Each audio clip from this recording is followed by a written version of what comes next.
जी। 62 साल हो गए मुझे जन्माष्टमी मनाते हुए। आप उपलब्ध हैं इसलिए मैं ये प्रश्न है मेरा कि जन्माष्टमी उत्सव का क्या अर्थ है और इसको कैसे मनाना चाहिए? अब दो तरीके से देख सकते हैं। एक तो आप कह सकते हैं कि कृष्ण पक्ष के 8वें दिन जन्म हुआ था इतिहास में एक बच्चे का। और वो बच्चा कौन था? वसुदेव का और देवकी का 8वां पुत्र। और उसके साथ आप जितनी ऐतिहासिक बातें जोड़ सकते हैं आप जोड़िए। चढ़ी हुई थी यमुना और उनको एक ठोकरी में रख के सर पे और ले गए, और फिर यशोदा मैया हैं, और फिर बाल्यकाल है, पूरा आप कह सकते हो। या तो ऐसे देख लो, या ये कह दीजिए कि ये जो हमारा पूरा वर्ष रहता है इसमें हम लगातार समय में ही जीते हैं, और समय बड़ा बंधन है हमारा। तो देने वालों ने हमको एक तोहफा दिया है ऐसा जो समय में होकर भी हमें समय से आगे की याद दिलाएगा। जन्माष्टमी को कृष्ण के जन्म दिवस के रूप में ना मनाएं, बड़ी फजीहत की बात है। क्योंकि कृष्ण तो वो हैं जो अर्जुन को बता गए हैं कि बेटा आत्मा ना कभी जन्मती है ना मरती है, सत्य ना आता है ना जाता है।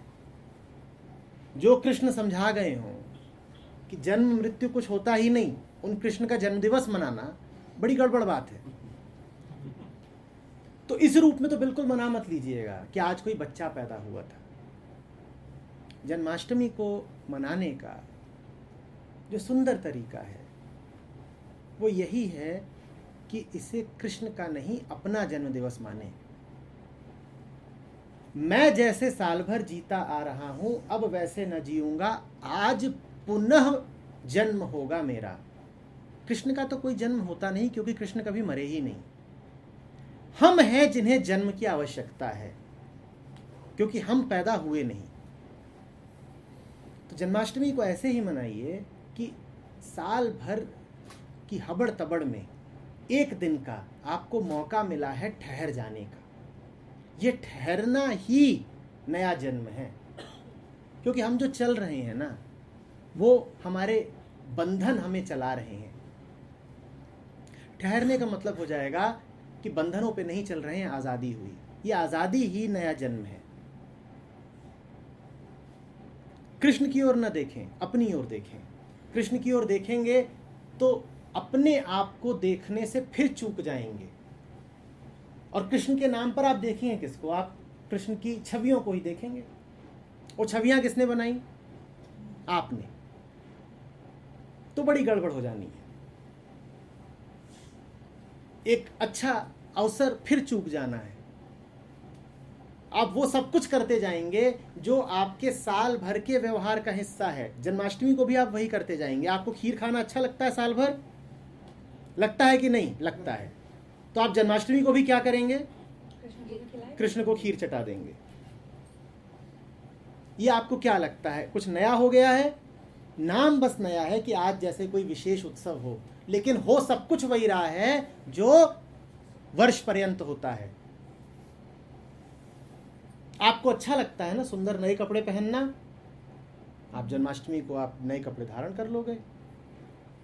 आपको अच्छा लगता है ना सुख मनाना, उत्सव मनाना? आप जन्माष्टमी को उत्सव मना लोगे। आपको नाचना अच्छा लगता है ना? आप जन्माष्टमी को नाच लोगे। मिडनाइट पार्टीज का तो वैसे ही बड़ा प्रचलन है। तो 12 बजे तक जगोगे और कहोगे देखो हुआ जन्म। क्या हुआ है? कुछ नहीं हुआ। इतना ही हुआ है कि 364 दिनों ने 365वें को भी अपनी चपेट में ले लिया। जो एक दिन का सुनहरा मौका मिला था वो भी चूक गया। इस 365वें को 364 की तरह मत होने दीजिए। भारत जो उत्सवों का देश रहा है कि हर चौथे दिन कुछ ना कुछ आ जाता है, वो इसीलिए रहा है कि जल्दी जल्दी मौके दिए जाते हैं।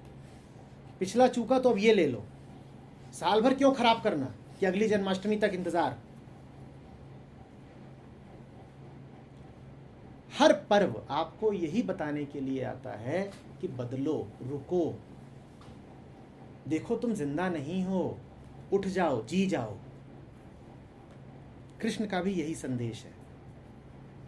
कृपा करके कृष्ण को ना जिलाएं, उनके लिए पालना ना बनाएं, ना उनके लिए वो क्या क्या तैयार करती हैं बताइए, कपड़े पहनाना और ये और वो। अरे कृष्ण को नहीं आवश्यकता इन सब चीज़ों की। अपनी ओर देखिए कि हम कैसे हैं, और जब आप अपनी ओर देखते हैं ना, तब आपकी आंखों के पीछे जो होता है उसे कृष्ण कहते हैं। बात समझ में आ रही? कृष्ण वो स्रोत हैं जो आपको ताकत देते हैं कि आप बिना डरे देख पाएं। आप एक बार फैसला तो करिए कि सच्चाई में जीना है, फिर जो ताकत अपने आप उभरती है उस ताकत का नाम कृष्ण है। कृष्ण आंखों के आगे कम, आंखों के पीछे ज्यादा होते हैं। आंखों के आगे तो आपकी बनाई मूर्तियां होंगी, उन मूर्तियों में कोई दम नहीं है। आंखों के आगे तो आपका बनाया मंदिर होगा और झांकियां होंगी, ना उन मंदिरों में कोई दम है ना उन झांकियों में। कृष्ण आत्मा है, कृष्ण सत्य है, वो आंखों के पीछे बैठते हैं। उन पर जरा भरोसा रखिए, श्रद्धा रखिए और अपनी ओर मुड़िए। क्या पता 62वें वर्ष में ही जन्म हो जाए। लाओ त्सु कहते हैं 74वें या 84वें साल में पैदा हुआ था। इतना लंबा गर्भाधान, तो देर कभी नहीं होती।